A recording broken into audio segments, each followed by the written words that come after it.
Welcome to the Battery Testing Mentor podcast. My name is Johannes and here I talk about all topics around battery testing and battery handling.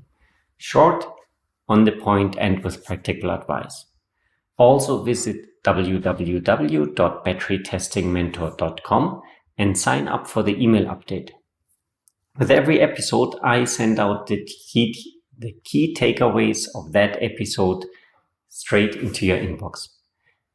And should you have any questions, feedback, advice, just hit reply on that email to directly reach me. With that, enough of the housekeeping, let's get into the episode. Today I want to talk a little bit about modules and packs. We have talked about how a cell works already. Now let's make it a little bit bigger. Most of the batteries are really used in modules and packs. There are some consumer electronics like the cell phone where there's only one cell inside and you don't need to make it bigger. But every larger application, be it the power tool that you have in your hand or an electric car or these large scale utility grade storage batteries, they need to be connected out of many cells. So how do we do it? We will have a look at this today. Some terms. What is there? There's cell, of course. From the cell, you can go to the cell block. Then there's the module, the pack, and then there's also sometimes the system. Let's start with the bottom. Like you have the cell, you go to the cell block. What is a cell block? A cell block is basically a connection of several cells in parallel. This is not very often used because that you have really several blocks in parallel. They aren't used in itself. They are just part of a module normally. So let's skip this cell block again. I think I did last time. Always I say skip this cell block and later we can come back to this. So look at the module. What is a module? A module is really a connection of several cells in parallel and in series. Depends on the design. It depends what voltage you want to reach, what current you want to supply. There you decide how you connect your cells. If you connect cells in series, you put kind of plus to minus and plus to minus and plus to minus, and you reach higher voltages. If you connect the cells in parallel, you put them one next to each other and you can reach higher currents.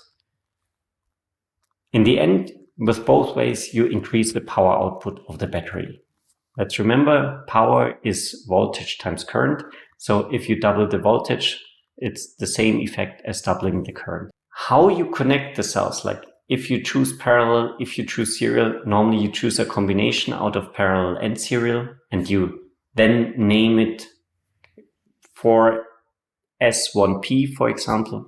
So 4 cells in series, 1 in parallel.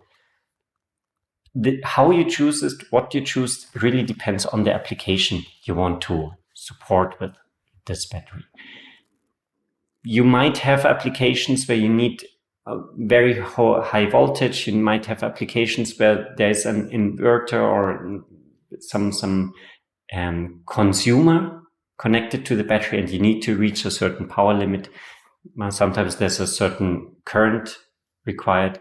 There are also other things, like there are the design rules, for example, or design requirements, let's call it this way, from the application. If you are in a car, in a mobile application, you might want to reduce the weight.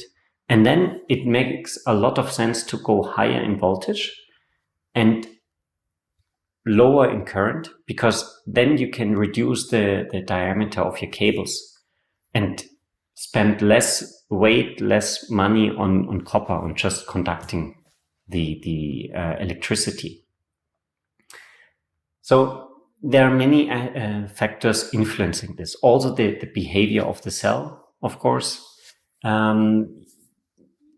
are things like this goes now very into detail, but the overall voltage of the pack can have an influence on cells in certain, for example, abuse situations. Nevertheless, you have these cells, you want to connect them. How do you do it?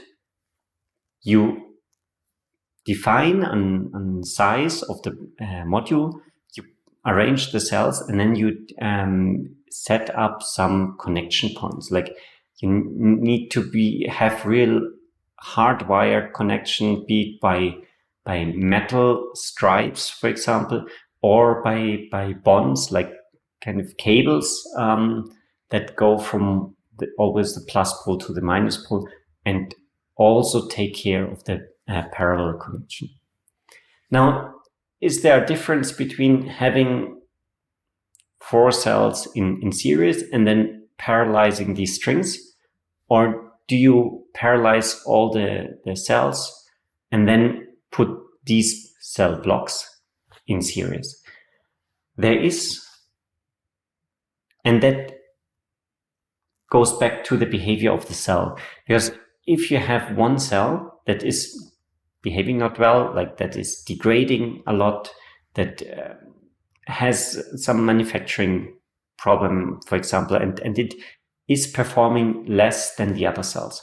If you have one string, one serial connection, this one cell is the limit for the overall power output, because it might have a reduced current capacity, it might have a reduced or a faster reduction of the voltage, and then you reach the voltage limit at one point where all the other cells are still capable of delivering more. So if you have these in one string, one cell is the limit. Now, if you put them in parallel, like you have 2 cells in parallel, one cell is reducing the output because it is aged, it is defect. So the current can then travel through the other cell. And of course, you put more load on the cell. You put more like strain on the cell in some way. But the string then can then perform much better compared to having only one cell. And it goes, of course, into extreme when you have many cells in parallel. Like, when Tesla started, they had these thousands of cells in a battery pack, and there were tens of cells in parallel connected. So if one cell fails, basically all the other cells need to take a little bit of more load on them for the whole battery pack still to work. So it really makes sense to put these cells all in parallel and then put the serial string on top, compared to the other way. And another point is also that you need far less measurement setup, because when you operate a battery, you always need to record or measure the cell voltage. That is really key. If you do this blindly, you don't know if the cell is above its limit, below its limit, and you damage the cells. So you need to measure the cell voltage. Now, if you have them connected in parallel, you need one cell voltage measurement, that's enough, and you know the cell voltage of the whole string, because it forces itself always to this voltage. If you would have this separate, you would need to really measure every cell itself, and then if you have really a lot of cells in parallel, you have really a multiplication of the measurement need, and that means more computing power, more sensors, all the stuff. And here I come back to this word or the state term of cell block. This is exactly this point. You have these cell blocks that are part of the module. Now we have them connected. What else is necessary for the module? One thing is you need an housing. You need to have the pressure on the cells, especially if you have pouch cells there, it's most extreme. pouch cells have no structure around the cell, so you need to build the structure with the module. So you need some compression plates, and really sometimes it is really a massive housing around that make sure that there is the suitable amount of pressure on the cell so that the layers of the cell really touch each other. Of course, the geometry of the cell has an impact on this. Like I said, pouch is really that it's necessary to put them together.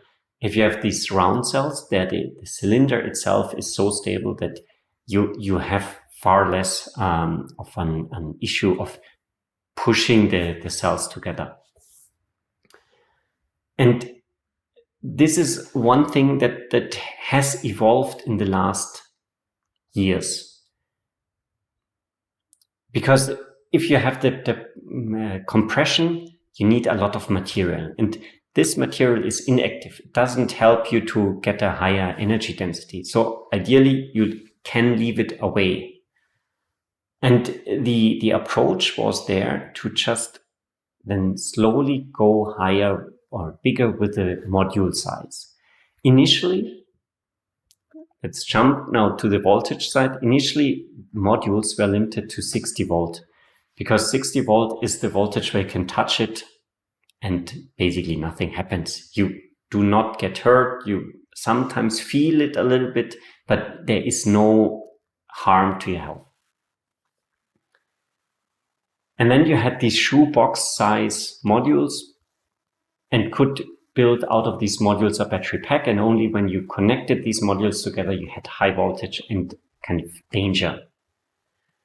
Now, somebody questioned that why should 60 volt be the limit for modules? Because if we make modules bigger, we can then save this inactive material. We can make maybe only one structure for compressing the cells instead of having 3 modules, right? Like if you build just a bigger module. And so the voltage slowly increased. It creeped up to 100 volt and then above 100 volt, and suddenly we have several 100 volt per module today in some applications. The key driver is really reducing the inactive material, increasing the energy density of the module, and then, of course, of the overall pack.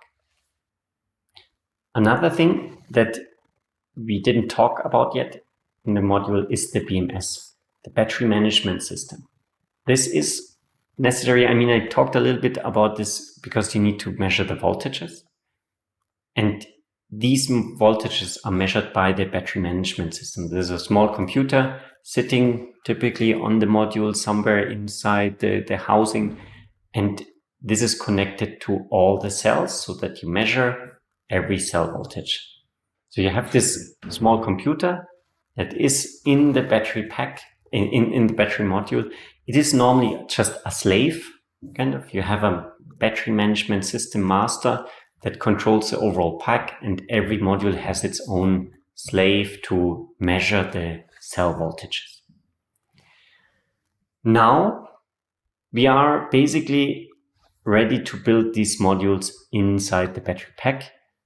As I see the time has run out, I will just talk about the battery pack in the next episode. I thank you for your time. Have a nice week. And hear you again here at the Battery Testing Mentor podcast.